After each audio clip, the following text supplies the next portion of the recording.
What's going on, guys? Wesley here, and today I'm going to be showing you guys how to bring your items through the Dark Aether while doing the Tombstone duplication glitch. Now, what this glitch is going to allow you to do is you won't lose out on your current Tombstone, and you will have the ability to actually turn in those schematics that you've been wanting to do. So first of all, you're obviously going to need a sigil. You're going to need at least 3,000 essence or 1,000 essence and a Tombstone soda can like you see here. Just make sure that you have all of the items that you want to continue to duplicate, because whatever is in your bag, just like normal when you do the Tombstone duplication glitch, you will both extract as well as keep in your Tombstone. So let's get started. So first and foremost, I just want you guys to know I am a hoarder myself, so I do not like to use my Tombstone soda. So I like to actually hoard them into my stash and replace items already in my stash with the Tombstone soda. So if you're like me, I would highly suggest that you buy Tombstone out of the machine, or if you just simply don't have a can, then go ahead and make your way back over towards Bad Signal. Now, generally speaking, the obvious things that you're going to need, right, are the sigil. You're going to need the items that you want to bring through. I would highly suggest schematics if you're doing this, or if you just want to do Dark Aether content, right? Just make sure that you have whatever you need for what you want to do. But the glitch is still going to be in the building, and you're also going to need a scorcher. So it's going to be a little bit tricky here. You'll see here I do a little bit of a practice run, and I highly suggest that you do a practice run as well, because the timer is the same for both Bad Signal and the Dark Aether if you are unaware. So for example, if you put in your sigil into the Dark Aether portal, you have 30 seconds to actually accept it. So what we're going to do is we're going to come over here and we're going to enter a code into the portal, just like we do with Tombstone duplication. But there's a couple of key differences with this glitch versus the normal one. So let's go ahead and first enter the code. We're going to hit our U, and then we're going to hit the up arrowed one, and then we're going to hit the one that kind of looks like a D. So where's that? That's over on the right here. There you go. So what this is going to do, it's going to obviously get the portal ready. So the path we're going to take for this glitch is a little bit different. Go ahead and buy the portal, and then you're going to run immediately upstairs to this ledge and charge your scorcher and fire it, and then pull your parachute.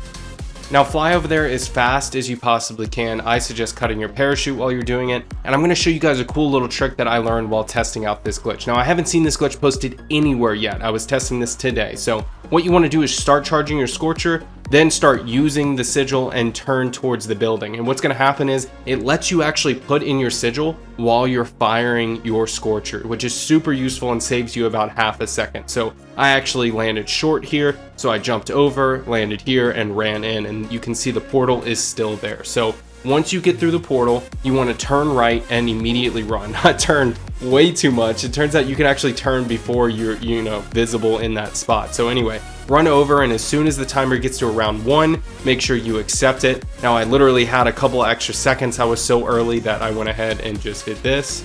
And all you want to do is just wait here until you get eliminated. Now all of your items are going to come through, but just know your Elder Sigil or your sigil will be used. Obviously, because you used it before you were eliminated, therefore it got used before you set your Tombstone. And what's going to happen is you need to wait to load into the Dark Aether zombies. Now you don't want to close the game like you normally do. So there's very, very key differences here between this glitch and the normal Tombstone duplication glitch. You can actually find that in the description down below if you want to watch that video, but you want to wait for this match to actually start up.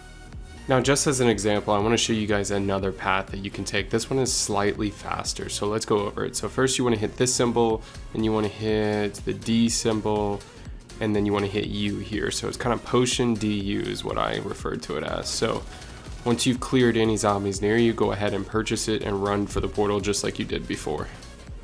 Now, like I was saying before, make sure you take the path that I do. This is definitely the most efficient way of getting back there. If you have a scorcher, you can get there slightly faster, or maybe like an ATV would make this faster, but you really don't need it for this glitch, because I'm able to do this glitch 100% of the time. So I would highly suggest that you just do it running without a gun. You can also bring a gun if you want, but you'll see in a minute why that's not really ideal.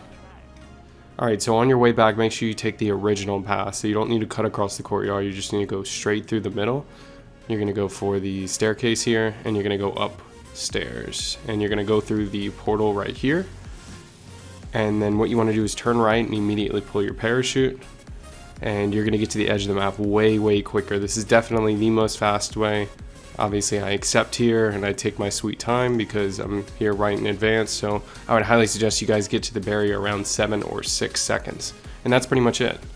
Now what you're going to notice is that all of your items came through, but everything on the bottom bar disappeared. Now I haven't figured out how to do this yet, but again, I wanted to get you guys this glitch as fast as possible. So if you figure out a way to get your weapons fully through the portal, if it's a timing thing, just let me know. But otherwise, yes, you can use your Scorcher case like this one here. You can, be -1 Scorcher, right? Or you can just simply bring in a ray gun, Wonder Waff, something that's less important, and bring that in and use that. I would highly suggest the latter of the two. I would suggest that you bring in something. I went ahead and used my Aether blade just so that I could protect myself. But follow the path that I do if you just want to test out this glitch. You can run through the canal there, and then you want to run through the basement here, and you can run to the right. Now there's also an exit at the top of the castle that's way easier to get to. If you have a Scorcher, you just fire your Scorcher, fly through the air, and then use the portal. It's at one of the tall points of the castle. But here we are at the exit. This is it. So you want to make sure that you get to the portal here and just carefully exit. Now don't get downed or die here. I don't know what the implications are if you die in the Dark Aether.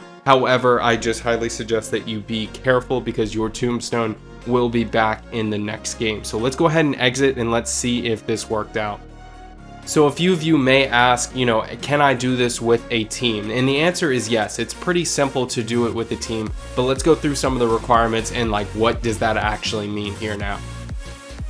So first of all, you can do it with as many team members as you want. If you want a huge team, I forgot what the max players is. I know that you can have 3 players in a natural squad, but I don't know if you can bring extra players into the Dark Aether. You can comment down below and correct me on that statement. I'm not really sure, but you can do it with say 2 players, 3 players, 4 players. It doesn't matter. The only thing that matters is that each one of you follows the glitch to a T. So let's go through what the actual steps would be in that hypothetical scenario.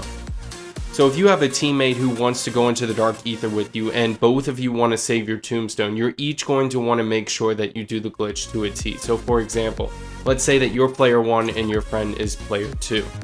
The best possible scenario that you could do is both of you have Tombstone and you go over to the Dark Aether portal. Now, one person is only going to have to actually trigger it. It's actually easier with the team. So you may be asking yourself, why would it be easier with a team than with an individual? So let's actually review some footage real quick and I'll explain to you exactly how you could do it the most efficient way possible. Alright, so here we are back at the portal. This is the footage from earlier, obviously, and what we're going to do is we're going to go ahead and enter the code. But think about it with 2 players, alright? You have 2 resources that you can utilize. So let's go ahead and enter this code now. Let's say this is player 1, right? You no longer have to rush in these scenarios. That's kind of the big benefit of doing it with a team. Now, technically speaking, it would be just as efficient if you had 3 players versus 2. It does not matter because there's only 2 tasks that really need to get done. Now, the 3rd player can just be on standby and get ready to actually enter that portal there. I would say that number 1, you should have a player at each one of these portals. So, for example, if you had player 1 at that portal back there, ready to activate it, you don't actually need to rush. So this player can go ahead and activate this. You have that 30-second mark. This player will need to rush a little bit, obviously, because you only have 30 seconds. But the player at the portal can now activate it while they're mid-flight, right? And they'll have the maximum amount of time. They definitely won't miss this portal on the wall.